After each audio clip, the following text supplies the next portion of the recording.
বাড়ি আসলে আসলে এই জায়গাগুলা না ঘুরলে আসলে মনে থেকে শান্তি পাই না।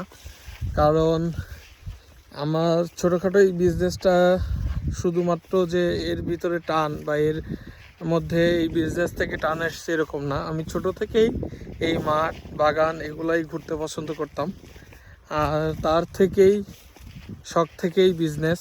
আর আমাদের এই যে সব কিছুই আমাদের জমির বাড়িতে কৃষি আবাদ সব কিছুই হচ্ছে এখান থেকেই আর কি অনুপ্রেরণা বলতে পারেন। আর সাথে আপনাদের ভালোবাসা এবং আপনাদের যে চাহিদা সেইগুলা সব মিলাইয়েই আলহামদুলিল্লাহ এমআর ইকো ফার্ম আস্তে আস্তে গুটি গুটি পায়ে আগাচ্ছে। খুব শীঘ্রই আরও নতুন কিছু নিয়ে আসবে।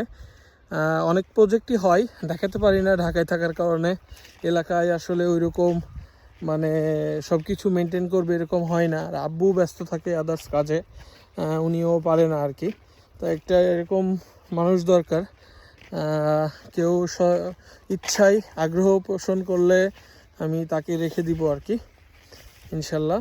আর সাথে আপনাদের কে কী দেখতে চান, এখন বর্তমানে আমাদের প্রজেক্ট আছে গম, ভুট্টা, এদিকে পেঁয়াজ রসুন, সাথে পেঁয়াজের আলাদা করে বীজ চাষ, তারপরে ওইদিকে আপনার তামাক করি না আমরা, ধান আছে কিছু চৈত্র মাসের, দেন আর কি না লাল শাক, তারপরে হচ্ছে কি বলে এটাকে পালং শাকের বীজ, এই যে ধরনের প্রজেক্টগুলো আছে। সাথে আমাদের এমআর ইকো ফার্মের রিলেটেড কিছু প্রজেক্ট।